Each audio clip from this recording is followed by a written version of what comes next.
नमस्कार। आज हम पढ़ेंगे मिट्टी अपरदन की समस्या। मिट्टी अपरदन मुख्य रूप से मिट्टी के ऊपरी लेयर का किसी भी कारक जैसे जल के द्वारा, वायु वेग के द्वारा, हिमानी के द्वारा या हिमपात के द्वारा एक स्थान से बहकर या उड़कर किसी दूसरे स्थान पर जमा हो जाना, इस सामान्य प्रक्रिया को मिट्टी अपरदन कहा जाता है। मिट्टी अपरदन को रेंगती हुई मृत्यु भी कहा जाता है, क्योंकि ये धीरे धीरे ये प्रोसेस होता रहता है। अब ये बात आती है कि मिट्टी अपरदन के क्या प्रकार हो सकते हैं। मिट्टी अपरदन के कई प्रकार हो सकते हैं, जैसे जहाँ पर घनघोर बारिश हो गई, जिसके कारण निर्जन पहाड़ियाँ के ऊपर में जल में घुलकर, जिसके कारण वहाँ पर लैंडस्लाइडिंग हो सकती है, या ऊपरी भाग जिससे रास्ते बंद हो सकते हैं, या खेती की हुई भाग है तो वो खेती बर्बाद हो सकती है।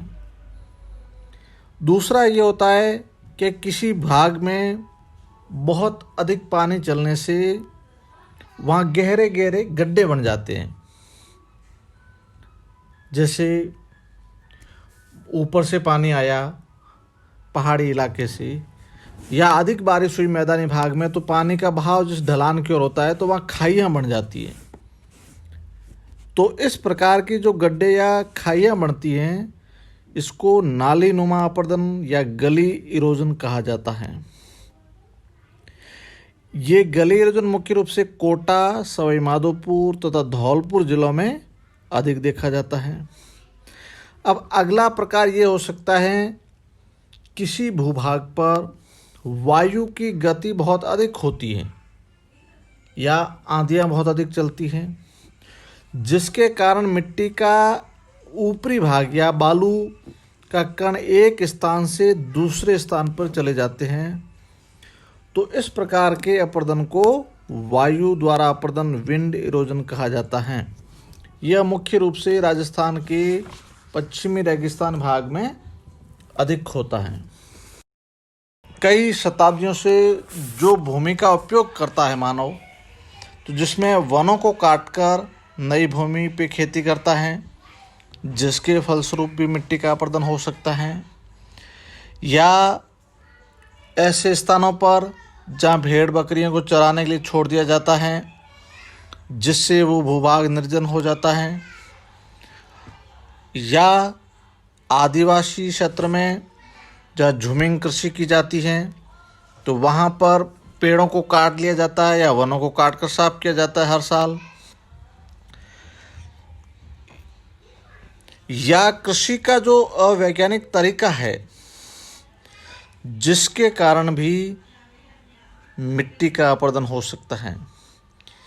या जो फसल बोनी चाहिए वो ना बो के उस क्षेत्र में दूसरी फसलों का उपयोग किया जाता है, तो इस प्रकार से भी मिट्टी का अपरदन देखा गया है। अब राजस्थान में मिट्टी के अपरदन के प्रमुख क्षेत्र कौन कौन से हैं। राजस्थान में मिट्टी की प्रमुख अपरदन के क्षेत्र, जैसे जल द्वारा अपरदन, ये मुख्य रूप से कहाँ होता है।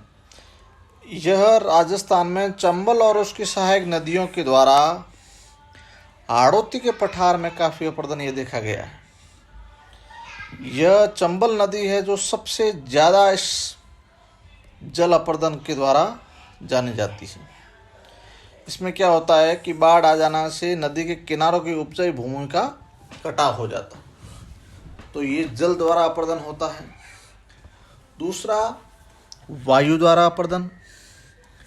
वायु द्वारा अपरदन मुख्य रूप से मिट्टी के ऊपरी आवरण का हट जाना, जैसे जोधपुर, बीकानेर, कोटा, जयपुर, भरतपुर, अजमेर आदि जिलों में ये देखा जा सकता है। अब मिट्टी अपरदन से क्या हानि हो सकती है। मिट्टी का यदि अपरदन बहुत अधिक हो जाता है तो उस क्षेत्र में भीषण तथा आकस्मिक बाढ़ों का प्रकोप बढ़ सकता है या जल के स्रोतों पर प्रतिकूल प्रभाव हो सकता है या नदियों की तह में बालू जम जाने से नदी की धारा परिवर्तन हो सकती है या नहरों में मिट्टी जमा होने से या उनके मार्ग अवरुद्ध होने से नहरें टूट सकती हैं और जहाँ पर अच्छी खेती हो सकती है वहाँ पर कृषि का उत्पादन कम हो सकता है और यदि नदियों के किनारों की भूमि का कटाव अधिक हो जाता है तो कृषि योग्य भूमि में भी कमी आ सकती है। इस प्रकार से मिट्टी अपरदन से कई प्रकार की हानियां हो सकती हैं। अब मिट्टी अपरदन को कैसे रोका जा सकता है, उसके रोकने के क्या उपाय हो सकते हैं? तो सबसे पहले पहाड़ी ढालों पर बंजर भूमि या नदियों के किनारों पर वृक्षारोपण किया जाना चाहिए तथा साथ ही साथ चराई पर नियंत्रण रखा जाना चाहिए तथा फसलों के हेरफेर को अपनाना चाहिए। खेतों में प्रतिभूमि में छोड़ना चाहिए। बहते हुए जल को वेग कम करने के लिए खेतों में मेड़बंदी करनी चाहिए और पहाड़ी ढालों पर या ऊंचे नीचे बहते हुए जल के संग्रह के लिए छोटे छोटे तालाबों का निर्माण करना चाहिए और नदियों के मार्गों में छोटे बांधों का निर्माण या बड़े बांधों का निर्माण किया जाना जिसकी गति उस पानी की कम हो सकती है। और राजस्थान के लगभग सभी गांवों या कस्बों शहरों के बाहर पशुओं